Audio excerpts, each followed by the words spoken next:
किसी भी शुभ काम की शुरुआत से पहले भगवान गणेश की पूजा की जाती है। यहाँ तक कि भगवान गणेश को सभी देवताओं में प्रथम पूज्य होने का आशीर्वाद भी मिला है।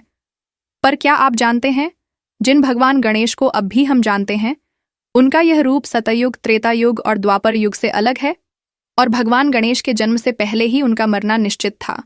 भगवान गणेश की जन्म की कथा तो सभी जानते हैं कि कैसे माता पार्वती ने अपने शरीर के उतरे उपटन से एक बालक को बनाकर उसमें प्राण डाल दिए और कैसे भगवान शिव ने क्रोध में उनका गला काट दिया। पर इस कहानी की शुरुआत और पहले से है।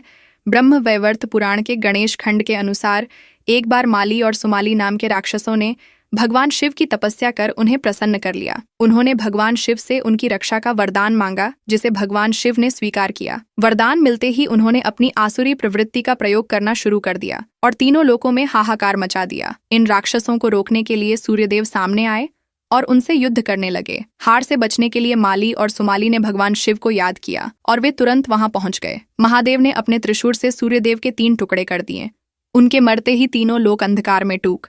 यह देखते ही सूर्यदेव के पिता आर्षि कश्यप क्रोधित हो गए और उन्होंने महादेव को श्राप दिया कि जिस प्रकार उन्होंने उनके पुत्र को मार दिया, उसी प्रकार वह अपने पुत्र को भी मार देंगे। इसलिए जब भगवान शिव और गणेश एक दूसरे के समक्ष आए तो श्राप ने अपना काम कर दिया और महादेव ने भगवान गणेश का सिर धड़ से अलग कर दिया। जब भगवान शिव ने बालक गणेश का सिर धड़ से अलग कर दिया था तो उनके स्थान पर हाथी के बच्चे का नहीं बल्कि एक असुर का सिर लगाया गया था। शिव पुराण के रुद्र संहिता के कुमार खंड में बजास नामक असुर का उल्लेख मिलता है। गजा असुर महिषासुर का पुत्र और महादेव का परम भक्त था। उसने महादेव की कठोर तपस्या कर उन्हें अपने पेट में निवास करने का वरदान मांगा, जिसे महादेव ने स्वीकार कर लिया। फिर जब माता पार्वती को महादेव की चिंता हुई तो उन्होंने भगवान विष्णु से सहायता मांगी। तब भगवान विष्णु और नंदी ने गजासुर को प्रसन्न कर महादेव को वापस ले लिया। बाद में जब गजासुख्यम भगवान गणेश को जन्म दिया तो शिवलोक में भगवान शंकर और माता गौरी के पुत्र गणेश के जन्म के उत्सव का आयोजन किया गया। इस उत्सव में सभी देवी देवता बालक गणेश को आशीर्वाद देने के लिए कैलाश पहुंचे। शनिदेव भी इस उत्सव में शामिल हुए, लेकिन उन्होंने बालक गणेश को आशीर्वाद नहीं दिया, बल्कि वह अपना सिर नीचे झुकाकर खड़े थे। जब माता पार्वती ने देखा कि शनिदेव उनके बालक की तरफ देख भी नहीं रहे तो उन्हें बहुत हैरानी हुई। उन्होंने शनिदेव से गणेश जी को आशीर्वाद देने को कहा, जिसे पहले तो उन्होंने नकार दिया, लेकिन माता पार्वती के अत्यधिक कहने पर वह मान गए। जैसे ही शनिदेव की दृष्टि उन पर पड़ी, बालक गणेश का सिर धड़ से अलग होकर आकाश में उड़ गया। इसके पश्चात भगवान विष्णु उत्तर दिशा की ओर पुष्पभद्रा नदी तट के पास एक हथनी के बच्चे का सिर लेकर आए